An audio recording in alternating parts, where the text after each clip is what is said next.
చూడండి, నేను అది నానబెట్టాను కదా బియ్యంది. దీంట్లో జొన్నపిండి కూడా వేస్తాను. నేను అప్పుడు జొన్నపిండి వేయలేదు. దీంట్లో జొన్నపిండి కూడా వేస్తాను. సూపర్ వస్తున్నాయండి దోశలు. జొన్నపిండి వేస్తే అటుకులో వేస్తాను చూడు మనం, సూపర్ వస్తాయండి. ఇది అంతా నానాల్సిన అవసరం లేదు, మనం నీళ్ళు వేయంగానే వచ్చేస్తుంది. జొన్నపిండి కూడా వేసుకున్నాము. కొద్దిగా వాటర్ వేసుకున్నాము అండి. ఇలా ఇలా పోస్తుంటే ఇలా అనిపించాలి. దీంట్లో కొద్దిగా ఉప్పు పడుతుంది.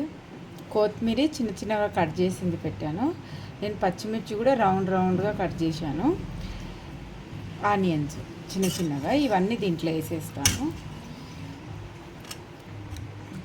దీంట్లో ఇప్పుడు కొంచెం జీలకర్ర, కొన్ని నువ్వులు కూడా వేసుకుందాము. ఒక స్పూన్ అంతా నేను నువ్వులు ఇలా వేస్తున్నాను, కనిపిస్తున్నాయి. కొన్ని చాలు. జీలకర్ర ఒక స్పూన్ అన్ని జీలకర్ర వేస్తున్నాను.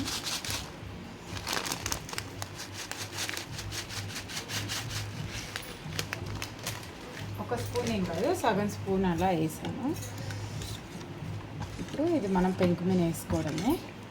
చాలా బాగా వస్తాయి, మీరే చూస్తారు కదండి. దీంట్లో కొద్దిగా ఉప్పు తక్కువైంది.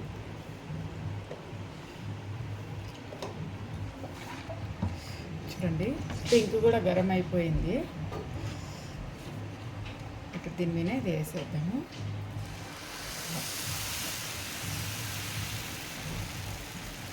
మనం ఏమి ఇలా స్పూన్తో రౌండ్ అనాల్సిన అవసరం లేదు. మనకి ఎక్కడెక్కడ తెరలు ఉన్నాయో అక్కడక్కడ వేసుకోవడమే.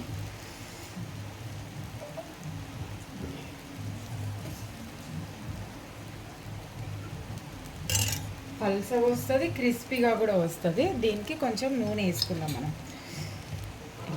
నూనె వేసుకుందాం, కొద్దిగా కాలనిద్దాం మనము.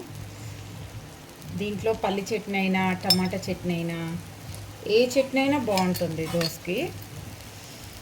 ఈవినింగ్ అయింది కదా, ఏం తినాలని అనిపిస్తుంది. అందుకే దన్నున ఇది చేసేసినాను.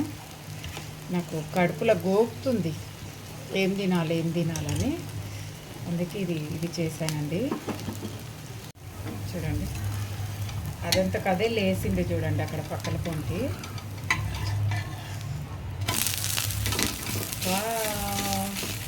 చూడండి ఎంత చిన్న రంధ్రాలు, బొక్కలు వచ్చినాయా.